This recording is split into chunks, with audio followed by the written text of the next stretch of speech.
சின்னங்களும் தலங்களும் அளிக்கப்படுகின்றமை அதாவது ஒரு கவலைக்குரிய விடயமாக இருக்கின்றது. இதை சம்பந்தப்பட்டவர்கள் கருத்தில் கொண்டு தகுந்த நடவடிக்கை எடுப்பார்கள் என்று நாங்கள் நினைக்கிறோம். அடுத்து வீரகேசரி பத்திரிகையின் கார்ட்டூன் கனியுடைய கைவண்ணத்தில் இவ்வாறு வந்திருக்கிறது. ஒரு பூச்செண்டு இருக்கிறது. தலைவரே பயப்படாதீங்க, பாம்பு இல்ல பூச்செடி என்று சொல்லி அண்மையில் இடம்பெற்ற ஒரு சம்பவம் தொடர்பாக பாராளுமன்றத்தில் எதிர்கட்சி தலைவர் அலுவலகத்தில் ஒரு பாம்பு இருப்பது கண்டுபிடிக்கப்பட்டது. அதனை நையாண்டி செய்யும் விதத்தில் அந்த பாம்பு எப்படி போனதுன்னு சொல்லி ஆய்வு செய்து பார்க்கும்போது, புலனாய்வு பிரிவினர் செய்யும் போதுதான் இந்த பூச்சாடியில் இருந்து அந்த பாம்பு சென்றிருப்பது கண்டுபிடிக்கப்பட்டிருக்கிறது. உண்மையில் ஒரு சுவாரஸ்யமான செய்தி. இன்று வெளிவந்திருக்கின்ற யாழ் தினக்குரல் பத்திரிகையின் ஏனைய செய்திகளை நாங்கள் பார்ப்போம். புதிய ஆளுநரை நியமிக்க வேண்டும், ராணுவத்தையும் வெளியேற்றவும் வடமாகாண சபையில் ஏகமனதாக தீர்மானம். வடமாகாண ஆளுநரை உடனடியாக நீக்கி புதிய ஒருவரை நியமிக்க வேண்டும், வடக்கிலிருந்து ராணுவத்தை வெளியேற்ற வேண்டும் என்பன உட்பட 10 பிரேரணைகள் நேற்று செவ்வாய்க்கிழமை வடமாகாண சபையில் ஏகமனதாக நிறைவேற்றப்பட்டன. அதாவது நேற்றைய தினம் வடமாகாணத்தின் கன்னி வரவு செலவு திட்டம் சமர்ப்பிக்கப்பட்டு முதலமைச்சர் உரையாற்றிய பொழுது அவர் குறிப்பிட்ட சில முக்கிய விடயங்கள் பத்திரிகையில் குறிப்பிடப்பட்டிருக்கின்றது. அதாவது அவர் கூறியிருக்கிறார், வடக்கின் ஆளுநர் ஒரு இராணுவ அதிகாரத்தில் செயற்படுகின்றார். இது அண்மை காலமாக தொடர்ந்து அவர்களது தேர்தல் பிரசாரங்களிலும் சுட்டிக்காட்டப்பட்ட ஒரு விடயம். அதாவது அவர் சிவில் நிர்வாக அதிகாரி ஒருவர் அந்த பதவிக்கு, அதாவது மனித உரிமைகள் விடயத்தில் அதாவது நிபுணத்துவம் அல்லது தெரிந்து அது தொடர்பான அறிந்த ஒருவர் நியமிக்கப்பட வேண்டும் என்றுதான் நேற்று கூறியிருந்தார். அது மட்டுமல்லாமல் வடக்கிலே இடம்பெறுகின்ற சில சம்பவங்களையும், அதாவது மாகாண சபை அதிகாரிகள் அதாவது தற்பொழுது இருக்கின்ற ஜனநாயக ஆட்சி முறையுடன் இணைந்து செயற்படுவதில் சிக்கல் நிலை காணப்படுவதாக முதலமைச்சர் சுட்டிக்காட்டியிருக்கிறார். இது நேற்றைய தினம் 3வது அமர்வு வடமாகாண சபையில் இடம்பெற்ற செய்தி. அடுத்த செய்தி, எச்சரிக்கையை மீறி கடலுக்கு சென்றவர் படகு கவிழ்ந்து பலி, ஒருவர் நீந்தி கரை சேர்ந்தார். பருத்தித்துறை கடற்பரப்பு கடும் கொந்தளிப்பாக இருந்த நிலையில் அதனை பொருட்படுத்தாது கடற்றொழிலுக்கு சென்ற ஒருவர் படகு கவிழ்ந்து நீரில் மூழ்கி உயிரிழந்துள்ளார். அவருடன் அதே படகில் சென்ற மற்றும் ஒருவர் நீந்தி கரை சேர்ந்தார். பொதுவாக இந்த வானிலை தொடர்பாக கருத்து வெளியிடும் போது படகுகளில் மீனவர்கள் கடலுக்கு செல்ல வேண்டாம் என்று அறிவுறுத்தல்கள் விடும்போது அதை மீனவர்கள் பின்பற்ற வேண்டியதன் அவசியத்தை மீண்டும் ஒரு முறை இந்த விபத்து துயரமான சம்பவம் பதிவு செய்திருக்கிறது. தற்பொழுது மாடி என்ற சூறாவளி புயல் உருவாகி இருக்கிறது. இது தொடர்பாகவும் நாம் தொடர்ந்து செய்திகளில் மக்களுக்கும் மீனவர்களுக்கும் அறிவுறுத்தல் விடுத்து வருகின்றோம். மீனவர்கள் தொடர்ந்தும் இந்த காலப்பகுதியில் அவதானமாக இருக்குமாறு வளிமண்டலவியல் திணைக்களம் தொடர்ந்தும் கேட்டு வருகிறது. காலநிலை தொடர்பான மாற்றங்களை அவர்கள் வெளியிடும் போது மிக அவதானத்தோடு இருப்பது அவர்களுடைய வாழ்க்கைக்கு நல்ல ஒரு விடயம். அது இன்றைய தினம் வெளிவந்திருக்கின்ற யாழ் தினக்குரல் பத்திரிகையின் செய்திகள். அடுத்து இன்று வெளிவந்திருக்கின்ற உதயன் பத்திரிகையின் ஏனைய செய்திகளை நாங்கள் பார்ப்போம். 4 அமைச்சுக்களுக்கான பட்ஜெட் நிறைவேற்றம் சபையின் ஏகமனதான சம்மதத்தோடு. வடக்குமாகாண முதலமைச்சர் அலுவலகம் மற்றும் உள்ளூராட்சி, கூட்டுறவு அபிவிருத்தி, கைத்தொழில், சமூக நலத்துறை மற்றும் காணி அமைச்சு என்பவற்றுக்கான வரவு செலவு திட்டம் வாக்கெடுப்புக்கு விடாமலேயே நிறைவேற்றப்பட்டது என்ற ஒரு செய்தி வெளிவந்திருக்கிறது. அடுத்த செய்தி, இலங்கையில் இறுதிப் போருக்கு அமெரிக்கா, பிரிட்டன், இந்தியா உதவி, நிரந்தர மக்கள் சபை நேற்று தீர்ப்பு. இலங்கையில் நடைபெற்ற இறுதிப் போரின் போது நிகழ்ந்த மனித உரிமை மீறல் மற்றும் குற்ற செயல்களுக்கு அமெரிக்கா, பிரிட்டன் மற்றும் இந்தியா ஆகிய நாடுகளும் ஒத்துழைப்பு வழங்கின என்று இத்தாலி தலைநகர் ரோமை தளமாக கொண்டு இயங்கும் நிரந்தர மக்கள் சபை நேற்று தீர்ப்பு வழங்கியுள்ளது. எதிர்வரும் மார்ச் மாதத்தில் ஜெனீவாவில் மனித உரிமைகள் பேரவை கூட்டம் நடைபெற உள்ள நிலையில் தற்பொழுது மீண்டும் இலங்கை தொடர்பான குற்றச்சாட்டுகளும் விடயங்களும் மீண்டும் கருத்துகள் தெரிவிப்பதும் விமர்சனங்கள் வெளியிடப்படும் நடவடிக்கைகளும் மீண்டும் ஆரம்பமாக இருக்கின்ற ஒரு நிலைமையை அவதானிக்க முடிகின்றது. பாத்தீங்களா ரசூல், இந்த இடத்துல இலங்கை, அமெரிக்கா, பிரிட்டன், இந்தியா, இது இத்தாலியில் தான் இந்த தீர்ப்பு வழங்கப்பட்டிருக்கிறது. எனவே பல நாடுகள் இந்த செய்தியில் அடிபட்டிருக்கின்றன. அடுத்த செய்தி, வடக்கில் அபிவிருத்தி சாத்தியமா? உறுப்பினர்கள் கேள்வி. இலங்கை அரசின் மொத்த செலவினத்தில் 0.42% வடக்கு மாகாண சபைக்கு ஒதுக்கப்பட்டுள்ளதால் எவ்வாறு அபிவிருத்தி திட்டங்களை முன்னெடுக்க முடியும்? இது தொடர்பாக தான் நேற்றைய தினம் முதலமைச்சர் விக்னேஸ்வரன் அவர்களும் தெளிவாக, அதாவது அவர் தமது பட்ஜெட் உரையில் தெரிவித்திருக்கிறார் விளக்கமாகவும். அதாவது இந்த அபிவிருத்திக்கு போதுமான நிதி ஒதுக்கப்படவில்லை, அதாவது சர்வதேசத்தின் உதவி காலத்தின் தேவையாக இருப்பதாகவும் சுட்டிக்காட்டி இருக்கிறார். அடுத்து இன்று வெளிவந்திருக்கின்ற தினக்குரல் பத்திரிகையின் ஏனைய செய்திகள். உலக தலைவர்கள் ஒன்று கூடி மண்டேலாவுக்கு இறுதி அஞ்சலி.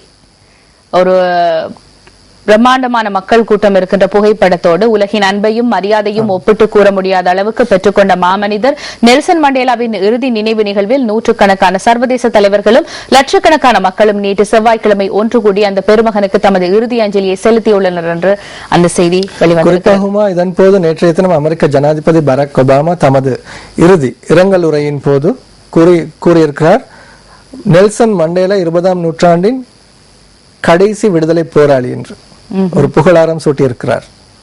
இதற்கு தென்னாப்பிரிக்க மக்கள் மத்தியில் பெரும் வரவேற்பு அளிக்கப்பட்டதாகவும் அந்த செய்திகளில் நேற்றைய தினம் தெரிவிக்கப்பட்டது. அதாவது அவருடைய வெற்றிடத்திற்கு இன்னும் ஒருவர் வருவது என்பது சாத்தியப்படாத ஒன்று, அதைத்தான் பலரும் சொல்லிக் கொண்டிருக்கிறார்கள். அடுத்த செய்தி, வெளிநாடு செல்வோர் தங்க நகை அணிய விதிக்கப்பட்ட கட்டுப்பாடு நீக்கம். வெளிநாடுகளுக்கு தங்க நகைகளை அணிந்து செல்வது தொடர்பில் அரசாங்கம் விதித்திருந்த கட்டுப்பாட்டை நேற்று தளர்த்தியுள்ளதாக சுங்கப்பிரிவின் ஊடக பேச்சாளர் லெஸ்லி காமினி தெரிவித்துள்ளார். ஒருவர் சாதாரணமாக எவ்வளவு தங்க நகைகளை வேண்டுமானாலும் அணிந்து செல்ல முடியும். எனினும் நாட்டிற்கு திரும்பி வரும்போது அவற்றினை கொண்டு வராவிட்டால் சம்பந்தப்பட்டவருக்கு எதிராக நடவடிக்கை எடுக்கப்படும் என்று தெரிவிக்கப்படுகிறது. கடந்த அண்மை காலங்களில் தங்கம் இந்தியாவுக்கு கடத்தி செல்லப்பட்டது. இதன் பொழுது அதிக அளவிலானோர் கைது செய்யப்பட்டிருக்கிறார்கள். பல்வேறு முறைகளில் தங்கத்தை கடத்தி செல்ல முற்பட்டு இதன் அடிப்படையில் தான் சுங்கப்பிரிவினர் ஒரு கட்டுப்பாட்டை விதித்திருந்தார்கள். அதாவது இலங்கையிலிருந்து வெளியேறுகின்ற இலங்கை பிரஜைகள் 15 பவுண்ட் தங்க நகைகளையும் ஆண்கள் 5 பவுண்ட் தங்க நகைகளையும் அணிந்து செல்ல முடியும் என்று. அதே நேரம் முழுமையாக வடிவமைத்து முடிக்கப்படாத நகைகளை அணிந்து செல்ல முடியாது என்ற தடையை விதித்திருந்தார்கள். நிறைவேற்றப்பட்ட நகைகள். ஆனால் இதில் ஒரு சின்ன சிக்கல் இருக்கிறது ரசோல். பொதுவாக பார்த்தீர்கள்னா இந்த தமிழ் மக்களிடம், குறிப்பாக இந்த யாழ்ப்பாண தமிழர்களுடைய தாலிகளில் அதிக அளவான தங்கத்தை முதலீடு செய்வார்கள். அவர்களுடைய அந்த காலங்களில் அவர்களுடைய முதலீடு என்பது தாலியில் தான் போடப்படும். அதாவது தாலிக்காகவே பெரிய பவுனை ஒதுக்கி விடுவார்கள். சாதாரணமாக 15 பவுன் 21 பவுன் எல்லாம் மிக சாதாரணமாக அவர்கள் தாலிகளில். அப்படியானவர்களை இவ்வாறான விடயங்கள் கொஞ்சம் ஒருவேளை அதனையும் கருத்தில் கொண்ட பின்னர் தான் இந்த முடிவு எடுக்கப்பட்டிருக்கும் என்று. ஆனால் இதில் அணிந்து செல்கின்ற நகைகள் மீண்டும் நாட்டிற்கு திரும்பி வரும்போது கொண்டு வரப்பட வேண்டும், கண்காணிக்கப்படும் என்று சொல்லப்பட்டிருக்கிறது. எனவே அந்த சட்டவிரோதமான தங்க கடத்தல் ஒரு முடிவுக்கு வரும் என்று எதிர்பார்க்கின்றோம். அடுத்த செய்தி, மலசலகூடம் போவதற்கும் விரைவில் வரி, கடன் தொகை 4.8 டிரில்லியனாக அதிகரிப்பு. எதிர்க்கட்சி தலைவர் ரணில் அவர் ஒரு யோசனையோடு இருப்பதாக ஒரு புகைப்படம் வந்திருக்கிறது. அதாவது வரி முறை தொடர்பாக அவர் இந்த கருத்தை, இந்த பட்ஜெட் தொடர்பாகவே அவர் அந்த கருத்தை வெளியிட்டிருக்கிறார். ஆனால் பார்க்கலாம் அவரது கருத்துகள் எந்த அளவிற்கு மக்கள் மத்தியில் செல்வாக்கு செலுத்துகின்றன. அதாவது நல்லாட்சி மலர செய்வதை தீர்மானிக்க வேண்டிய தருணம் வந்துவிட்டதாக அவர் கூறுவதாக அந்த செய்தி வந்திருக்கிறது. அடுத்து தினக்குரல் பத்திரிகையின் பிரதான ஆசிரியர் தலையங்கம், தாய்லாந்து நெருக்கடி என்ற தலைப்பிலே இன்று வரையப்பட்டிருக்கிறது. பௌத்தர்களை பெரும்பான்மையாக கொண்ட தென் கிழக்காசிய நாடான தாய்லாந்தில் மிக மோசமான நெருக்கடி நிலைமை ஏற்பட்டிருக்கிறது. கடந்த ஒரு மாதமாக மீண்டும் உக்கிரமடைந்திருக்கும் வீதி ஆர்ப்பாட்டங்களும் போராட்டங்களும் தலைநகர் பாங்காக்கின் இயல்பு வாழ்க்கையை ஸ்தம்பிதமடைய செய்திருப்பதாக அந்த செய்தி தொடர்ந்து சொல்கிறது.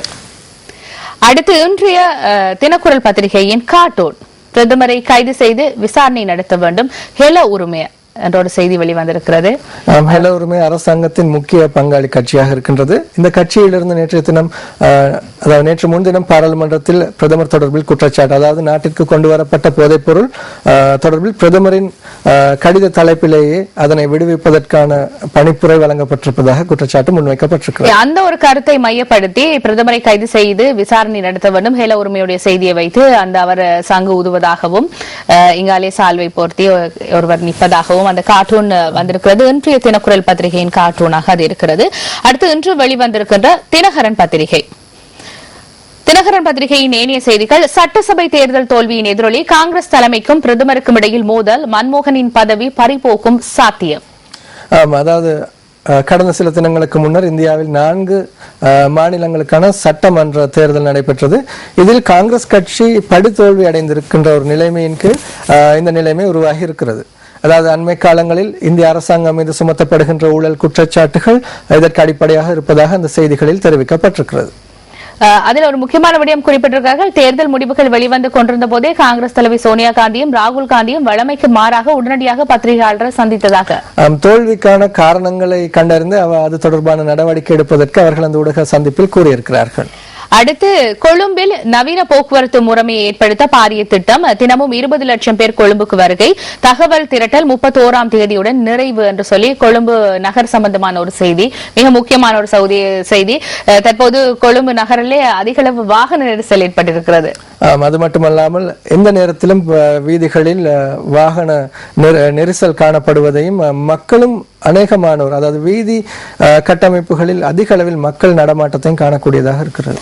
அடுத்த செய்தி, சாரதியின்றி ஓடிய பேய் ரயில் ஆரம்ப விசாரணைகளில் திடுக்கிடும் பல தகவல்கள். நாசகார செயலா அல்லது பேயின் அட்டகாசமா? 10 தினங்களில் விசாரணை அறிக்கை.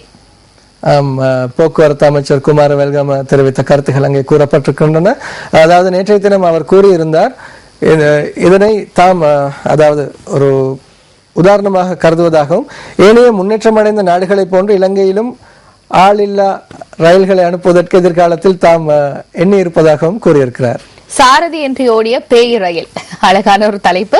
அடுத்து வடக்கு கிழக்கு காணி பிரச்சனை. LLRC 22 பரிந்துரைகளில் 12 வெற்றிகரமாக தீர்த்து வைப்பு.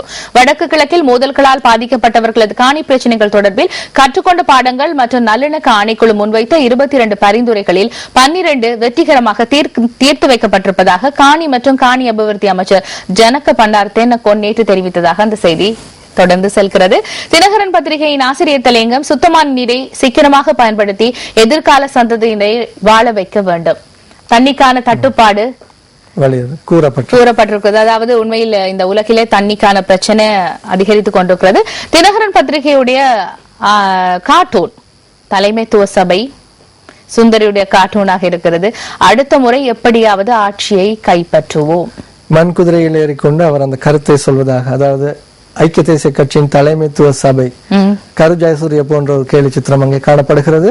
சுந்தரி கூறியிருக்கிறார், அடுத்த தடவை நிச்சயமாக ஆட்சியை கைப்பற்றுவோம் என்பது அங்கே கூறப்பட்டது. ஆனால் இது அடுத்த தடவை என்று சொல்லி எத்தனை தடவைகள் என்பதுதான் ஒரு மக்களிடம் இருக்கிற ஒரு முக்கியமான ஒரு கேள்விக்குறி.